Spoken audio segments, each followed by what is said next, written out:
Good morning, everybody, and welcome to Carpe Datum Prescriptions. Our guest today is Eric Siegel, the author of Predictive Analytics. Eric is also the editor of Predictive Analytics Times, and his book on Predictive Analytics talks a lot about the how and why of predicting, making predictions, and making them applicable to the business world. Eric, welcome to our program. Thanks, Sharice. It's good to be here. Great. So, Eric, I know that you've written this book about 6 months ago, and it's got a huge amount of publicity and a huge amount of following in just in the last 5-6 months. We have a couple of questions which we'd like to ask you about that, and hopefully you'll be able to give us some of your insights from actually having written the book and studied the subject for such a long time. Sure. So let's begin with some of the questions. I mean, in your book, you talk about how predictive analytics is like taking off on a rocket, and it basically lets businesses do things they could not do before. Now, what do you specifically think of the adoption rate of predictive analytics for a typical Fortune 500 company today? Are they moving fast enough to embrace this technology, or are they slow in adopting to it? What is your sense of how quickly businesses are taking advantage of this predictive analytics?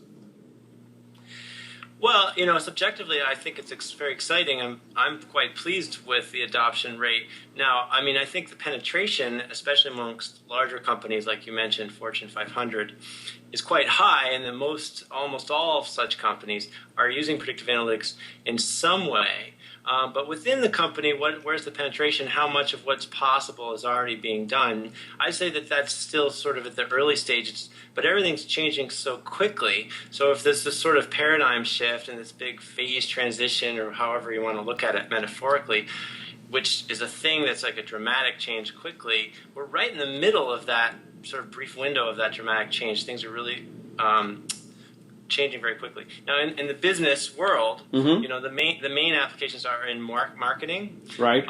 In risk, such as deciding who to give a loan or a credit card, and in fraud detection. Yeah. I think in all three ways, companies are taking a good hard look at it, and most of them are really starting to adopt it. Oh, great. So what you're saying is that the adoption may not be that high, but the rate of adoption is pretty rapid, and that's what you feel you're very pleased with, right? Now, just looking at how rapidly people are taking to this, would that be accurate? I'd say that, the thing that's happening rapidly is penetration within the organization, how many different ways, how many different initiatives. But all large organizations are at least doing something, have definitely started. Okay, great. Now, actually, one of the things about your book is that it's kind of translated a lot of the, how should we say, the complex technology into something which ordinary people could understand. And I think it's probably the first book that I've seen in that subject. Is there any specific kind of application that you think kind of shows how businesses have gained competitive advantage from using this technology? Are there some examples you'd like to highlight? I know you have a lot of them in your book, but are there any of your favorite ones which you think are important and which are kind of easy for business folks to understand?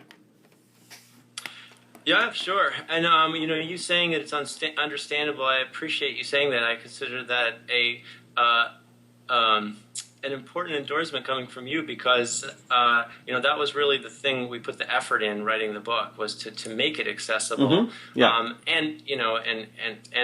So along those lines, as far as sort of the business cases that are really accessible, I just mentioned marketing, risk, and fraud. Mm-hmm. So in the case of marketing, for example, probably the hottest application area in marketing is determining which customers are at risk of leaving in order to make efforts to retain them. Okay. So, retaining customers in general, with or without analytics, with or without prediction, retaining customers is sort of this rule of thumb is the best first possibility for marketing over acquiring new customers, because retaining an existing customer can be a lot less expensive. Mm-hmm. However, it can cost some kind of a healthy discount to try to keep the customer around, which can be expensive, something you're not going to want to offer to a large percentage of your customers. So the only way, by definition, to target who to give those retention discounts to is by way of prediction, because you're predicting who's going to leave, who's at risk of defection or attrition. So, lots of companies do that. There's a case study that's the focus of a central chapter 4 in my book, about Chase Bank. Right. Predicting which mortgage holder is at risk of defection. In the case of a mortgage, we're talking about going and refinancing at a neighboring bank, and they can reach out to a customer. They can say, "Hey, we're willing to refinance, proactively." Amongst those customers that think are at risk of defection. There's other possible things they can do besides that sort of marketing endeavor of retaining customers, because banks, as you know, often sell mortgages to one another. Right. So that's a second sort of plot twist on predicting the same thing, but you can use that prediction in multiple ways. One's the marketing endeavor of retaining. The other is deciding which mortgages to sell to other banks. Yes. So do all of these kind of point to the problem of finding needles in haystacks? Is that what the problem kind of boils down to, if we were to simplify it? I think needle in haystack is a good way to talk about fraud. When you're talking about which customers might defect, it's not really needles, because a needle in a haystack means it's a really small thing in a really large area. Right. But so fraud is relatively rare. Right. And certain medical conditions are rare in healthcare applications. But customers that are defecting are not that rare, so that the metaphor doesn't quite hold. But either way, it is something that happens less often than half the time. So the question is, can you pull out this haystack that's smaller and has those needles, or maybe they're bigger than needles, maybe they're marbles, maybe they're dice. But whatever it is, you're searching through this mass for those things that are important to find, whether it's a good thing, like a customer who's going to buy, or a bad thing, like a customer who's going to defect or commit fraud. Either way, they're a rare thing, or a very rare thing, or a somewhat rare thing, and you're trying to make it so you search through less of that haystack, manually audit fewer candidate transactions for possible fraud. So it's making the haystack smaller. Yeah, but in a sense, there is a lot of, let's say, complex math behind this calculation. And would you say that there is complexity in it, but that is kind of under the hood, and the complexity part of it is a problem that people have actually worked on for a while, and the relating it to business situations is what we are doing right now, I guess, in the last 10 years or so. Would that be an accurate statement from your point of view?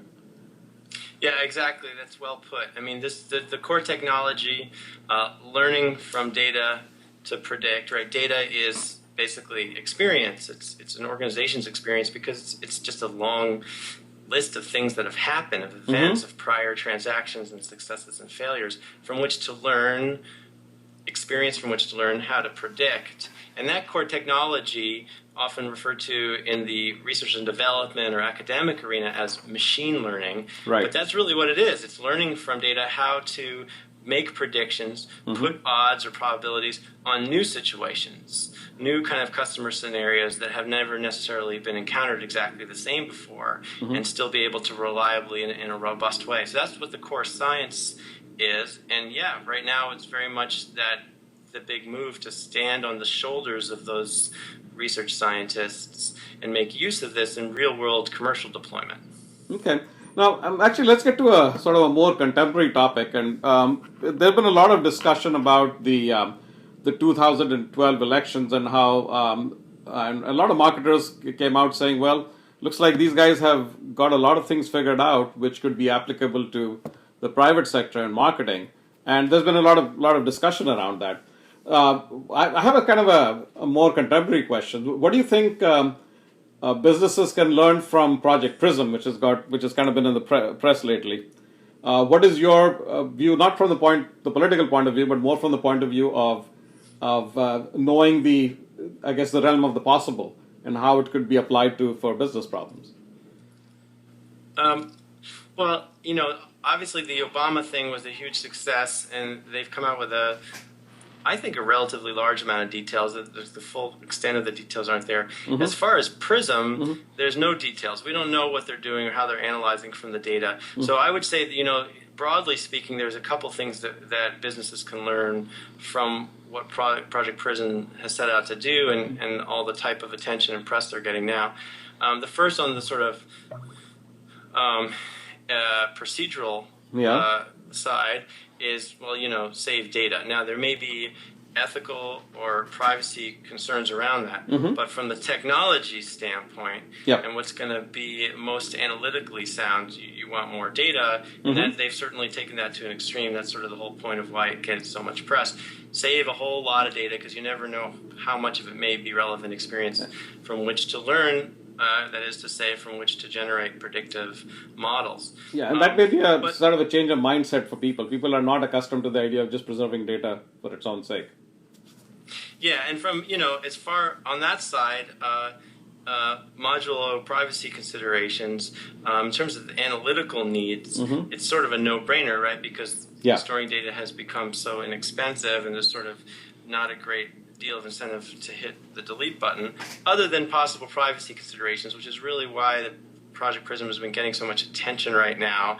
So I would say maybe even the bigger takeaway as far as what businesses can learn is a lesson in public relations. And that is to say that I don't mean that what Project Prism's only mistake is one in public relations. I think it's a big complex area around whether there are ethical wrongdoings and privacy concerns. That's a huge, difficult area to manage. Right. But the fact is, even when a company's doing something relatively innocuous, there is a lot of potential for public relations problems in light of how certain sectors of the population respond when they find out how much data is being stored and how it may be or may not be analyzed.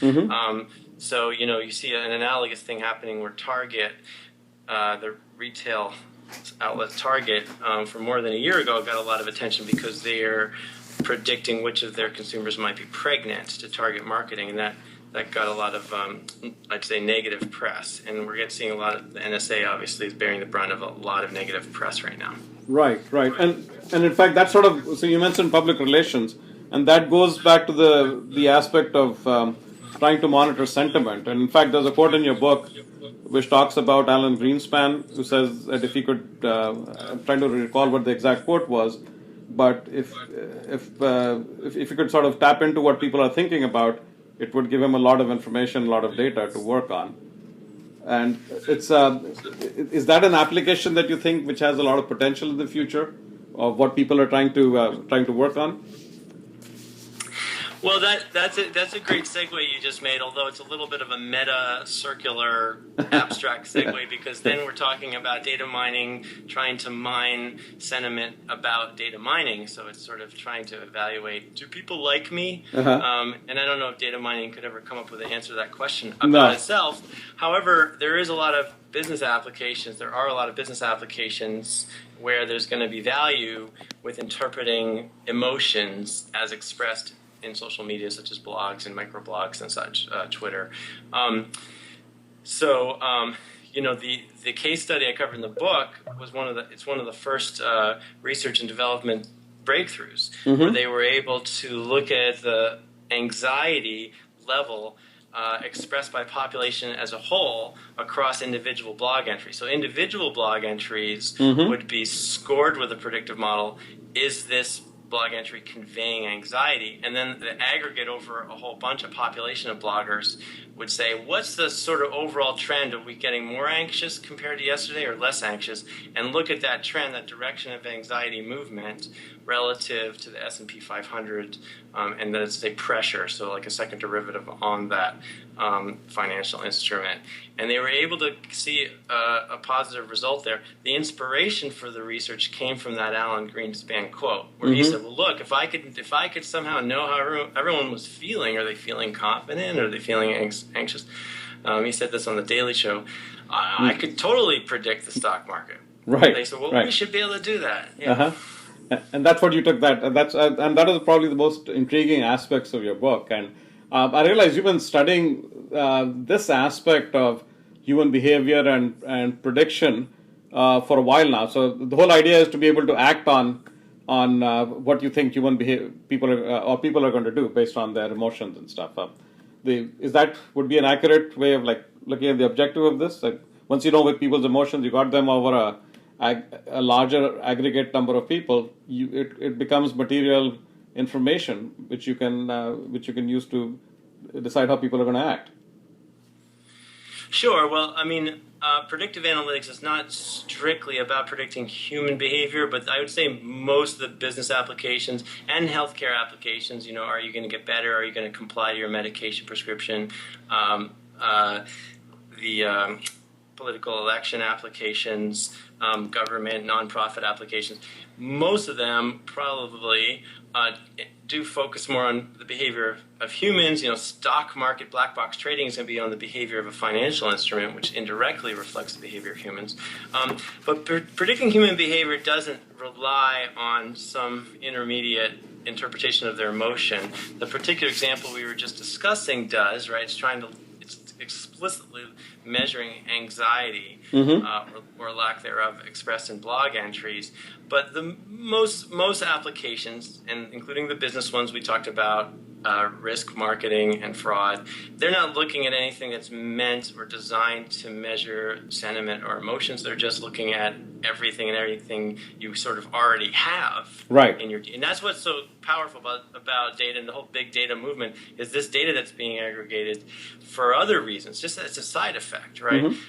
It's being aggregated because you store all the transactions that take place and the web logs and all this stuff.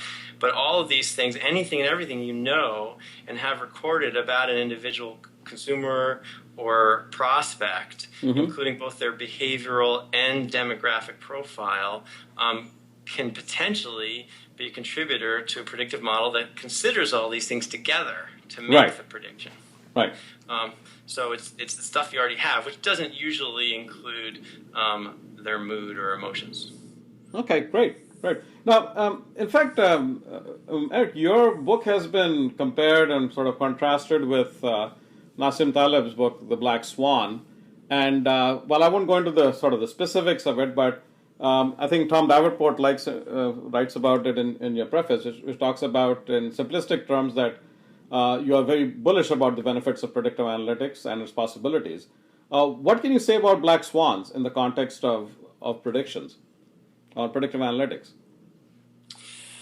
Sure. Well, Tom Davenport wrote the preface to the book, and in that he said, well, what this book really focuses and points out is that most swans are white, and we all know that, right?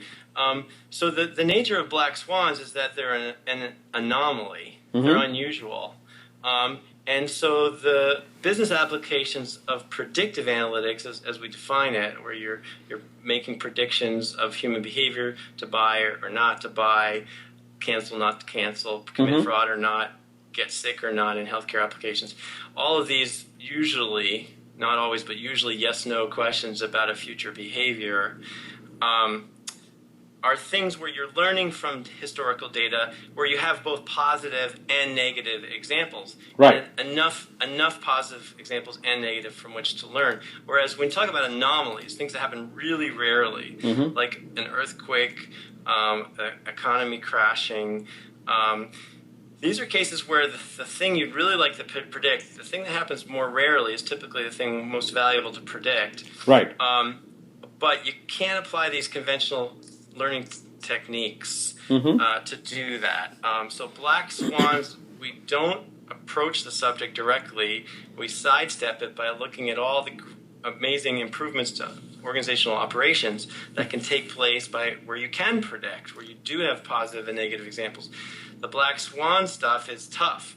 You need other analytical techniques. You don't have enough examples from which to learn, so by definition, it's really hard. But Tom Davenport put it nicely. He said most swans are white, and that's true. Yep. Most people do fall in the kinds of behavior that's really valuable to predict is common enough, not that infrequent, so we can apply these techniques. So in a sense, black swans are sort of an extreme case of a scenario, and those scenarios that's like one type of scenario, whereas there are a lot more scenarios in between, which are very interesting and which we talk about and actually have business applications for. Right, exactly. I mean, black swan is a big problem, and we'd love to see a solution to it. But in the meanwhile, there's plenty of other things we can do, even if we can't solve the black swan problem. No, that's great. So now let me ask you sort of another question from the point of view of timing of the book. And as I said before, you've studied this subject for a while, and you are, in a sense, an expert from having worked on it for at least a couple of decades now. Why did you wait till 2013 to write this book? Could you have written this before, or let's say 10 years ago or 5 years ago? No, if I had written it 5 years ago, the book would have been a third as long. I mean, the main thing about the book is that it, first of all, it covers a whole bunch of brand name, Companies. Explicit case studies. So it's very much, not that this core technology has changed that dramatically. The ability to learn from data, sometimes called regression or machine learning. There's a lot of methods, and that's constantly growing. But the fact that we've moved to commercial deployment, we see all these new successful case studies, and we always see new creative and a broadening realm of business applications. And when I say application, I mean a value proposition or a reason to do it. What are you predicting? What kind of behavior and why? What kind of operational decisions are being improved on the scale of millions of customers with those individual predictions? The other thing that's happened really in recent years is a couple major technology improvements. So the last few chapters, let's say 3 chapters of this book, which only has 7 chapters plus the intro, are really advanced things. So ensemble models, which is sort of one of the main ways people really amp up the predictive performance of the predictive models. And it's really quite an intuitive thing. It's sort of like, instead of the wisdom of a crowd of people, you've got a wisdom of a crowd of models. And then it turns out that IBM's Watson that answers Jeopardy questions, and it learns from previous example questions from decades of that TV quiz show, also uses ensemble models. And then finally, there's a whole new arena called persuasion modeling, also known as uplift modeling, which the Obama campaign used. And that's very much advanced and groundbreaking, and that's quite recent. Okay, so and the actual manifestations of the I would say the technology or the math are more recent, and they've been applicable more, and a lot of people have seen success in it more recently than they may have before. Right. I mean, that's sort of the thing that happens if you've got something that seems like a great idea and has had a bunch of success in the lab. The thing that's going to start getting the momentum to wider scale deployment is when people start seeing and I'll make a shameless plug for the conference I founded, Predictive Analytics World, which is the leading cross-vendor event. We just have so many companies coming to talk about what they've done with predictive analytics. And so that type of industry event and that type of industry knowledge and zeitgeist is really what's helping companies get more confident and see what's possible. And it's just really amplifying the speed of adoption. Yeah, and in fact, that's what people are sort of talking about right now. And a lot of companies that we talk to, they sort of say, or there are some people at least who say, look, we want to start off with something. Where should we start off with? Now, in situations like that, we've told a couple of companies, well, if you look in the insides of your organization, there may be kind of a couple of skunkworks projects going on, but what you need to think about is from a business point of view, what you really need to do. Now, one of the questions we always ask all our guests on the show is, what would you prescribe to a CEO, typically a Fortune 500 CEO today? I mean, what is your Carpe Datum prescription for the enterprise? What is that one piece of advice that you want to share with us?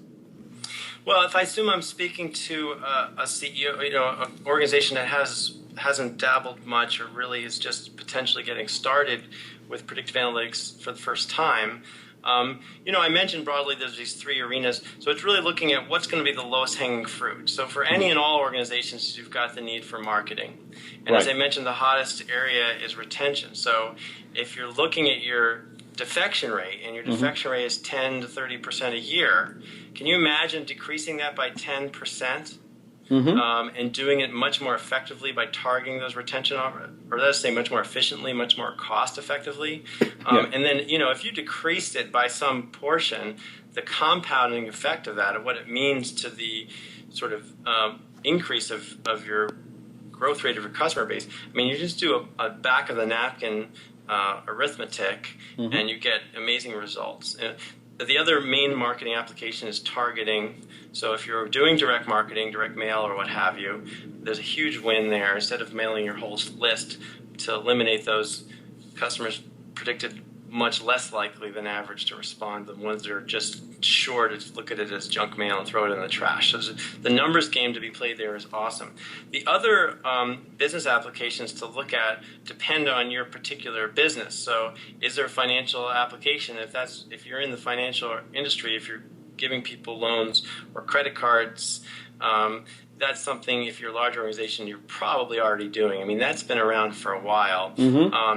Insurance, which has always obviously used actuarial methods to effectively take a stab at the same thing, predict for this applicant what's the risk, what are the chances of a negative outcome, of higher claims because of a car accident or what have you. Those predictions can be refined, can be done more effectively with the full suite of predictive analytics methods, and many insurance companies are now doing that to augment their standard actuarial methods. So, those are the main low-hanging fruit. And then there's all sorts of other things depending on your particular business. I think it's good getting food for thought.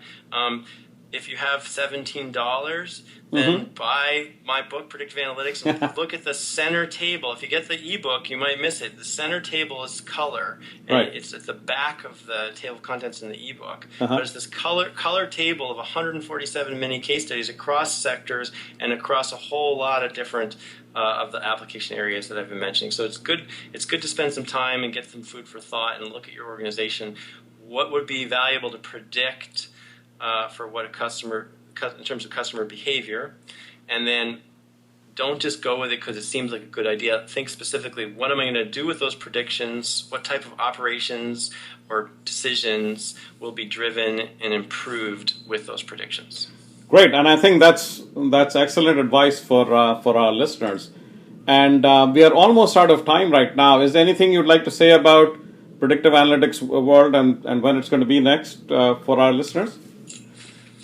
Sure, thanks for asking. Predictive Analytics World has been going since the beginning in 2009, and we've now got 7 a year, including 2 in Europe and 1 in Canada. We'll probably have a couple more than that even in 2014. The remainder of this year, we've got our government-focused event on September 18th and 19th. That's, of course, in Washington, D.C. And then we've got the last day of September, first day of October, we have our business-focused Predictive Analytics World in Boston. And then later in November, we have Berlin in Germany and London. So you can go to predictiveanalyticsworld.com. And if you're interested in information about the book, a whole bunch of excerpts, video interviews, a lot of press coverage, go to the book's website, which is thepredictionbook.com. Great. So, Eric, that's all the time we have right now. Thank you very much for taking the time out of your schedule to talk to us. I know that you're in a remote location. I do appreciate you calling in for this interview. My pleasure. Thanks for the great questions, Shirish. Great. Bye. Take care.